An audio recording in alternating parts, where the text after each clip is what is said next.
E.N.D here. After 20 years in the waiting, finally we are back on Kamigawa. A different Kamigawa, yes, but still the lore and the flavor of the original Kamigawa was retained. And even though 1200 years have passed from the original settings, Kamigawa Neon Dynasty have various references to its past events. February 10th, release date for Magic Arena and Magic Online.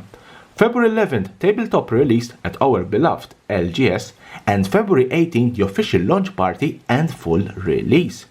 Kamigawa Neon Dynasty presents us with a totally different story. No more Kami War this time. Spirits and mortals have learned to live together in peace, but nothing lasts forever. The Emperor of Kamigawa, the main authority figure, has gone missing 10 years ago. And while the Imperials have to deal with futurists and uprisers, the Planeswalkers, Tamiyo and Kaito Shizuki, the latter a childhood friend of the Emperor, have to deal with a new interplanar danger, Tezzeret and the Blue Praetor jin-gitaxias. But is it worth it to buy Kamigawa Neon Dynasty? As per my usual Is it worth it set review videos, to evaluate the worthiness of a set, I will take into consideration and discuss three important factors: price, print run, and content value. Let's start with the price. Kamigawa Neon Dynasty will be released into 5 different sealed products: Draft Booster Box, Set Booster Box, Collector Booster Box, the Bundle, and pre-release kits. I always leave out the team boosters because I believe they are not very popular with players. In terms of pricing, here we are talking about a standard release set. Therefore, I'm not predicting any particular price fluctuation from the previous standard set, but with every set released, we are noticing a small price increase. Also, be very careful because of the allocation, prices of sealed products tend to inflate in the beginning. Draft Booster Box, $110, 93 euro. Set Booster Box, $125, 98 euro. Collector Booster Box, $225, 199 euro. The Bundle, $40, 34 euro. And pre-release kits are sold at around $28, 25 euro. Please note that prices quoted above don't include shipping cost.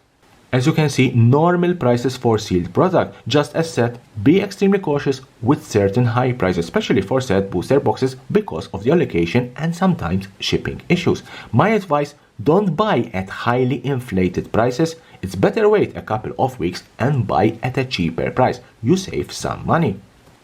Print run. Kamigawa Neon Dynasty is a standard release set, therefore don't expect a lower print run, especially when compared with the latest sets, Crimson Vow and Midnight Hunt.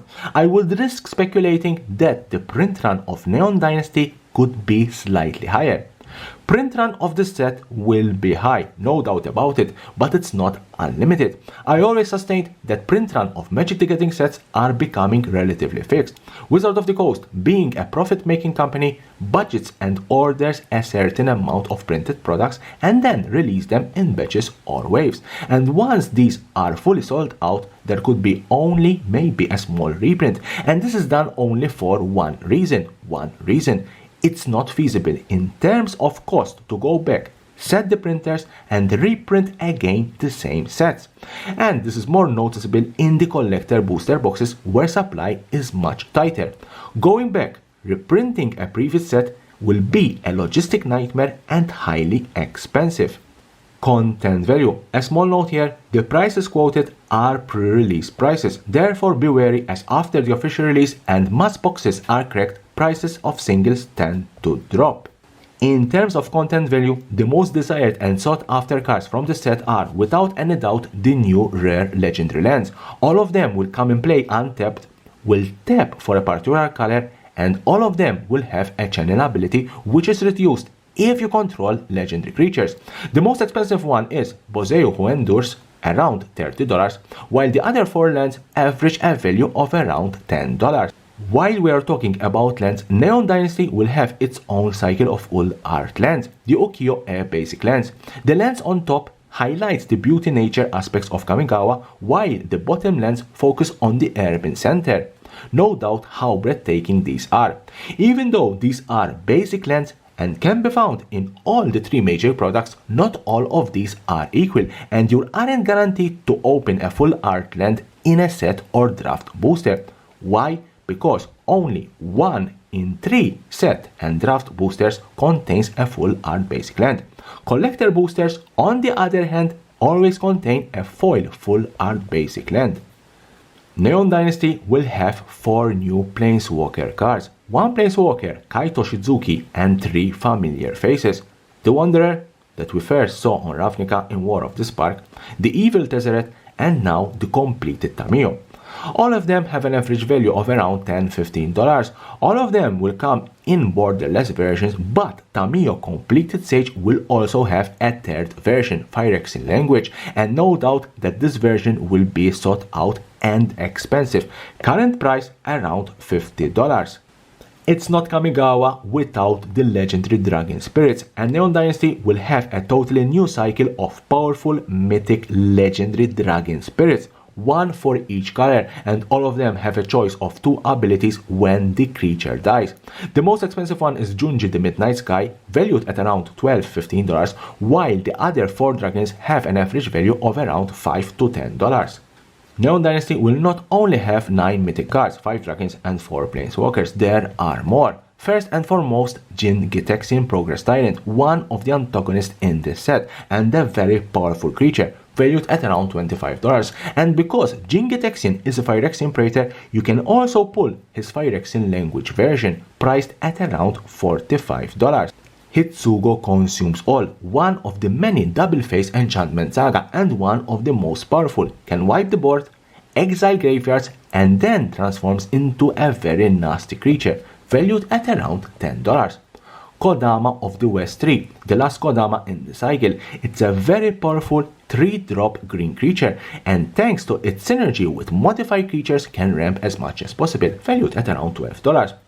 And Nashi Moon Sage Sion, a red ninja, perfectly fits in red decks and also ninja decks, current value around $7.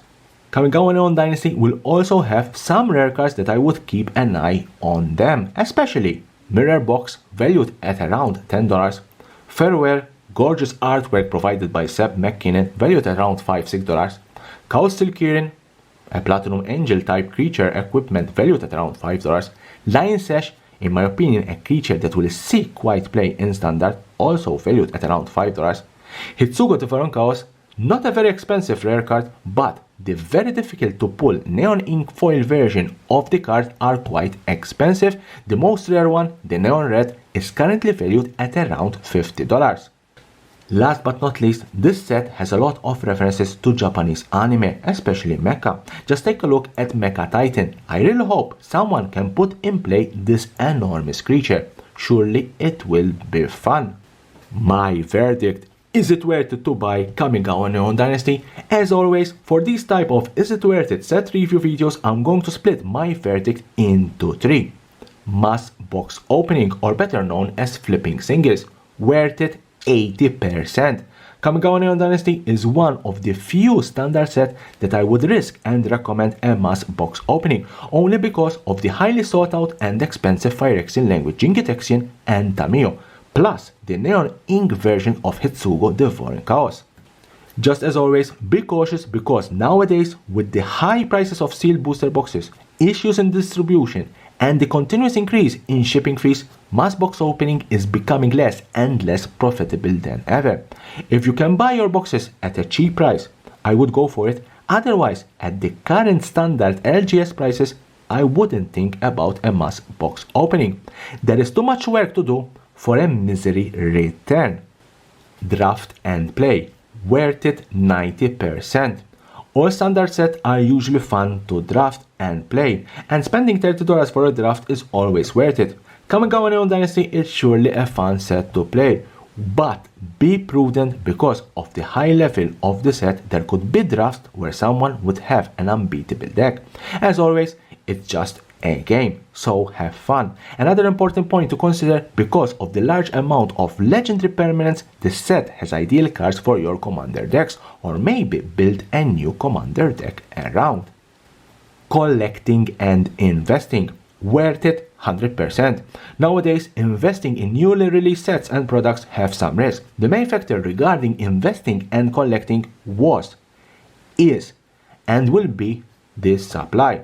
We already discussed that supply will be as normal high, but because of certain cards which I believe in the future can go up in value due to their uniqueness unless they are reprinted, and because Kamigawa is a plane where you always have mixed feeling about, these boxes can start to appreciate in value once they are out of print. A small note, always be careful regarding reprints. With Masters, Remastered, Jumped and Commander sets released on a yearly basis, plus the multiple secret layers, whenever a card starts to go up in price and reach a certain value is the perfect target for a reprint. Leave me a comment below, what are your opinions about this finally return to Kamigawa? Are you going to buy? Are you not going to buy? Maybe you are already looking forward for the streets of New Capenna. As always, here is the subscription button, subscribe for my channel for more and more interesting videos about Magic the Gathering and the collectible world.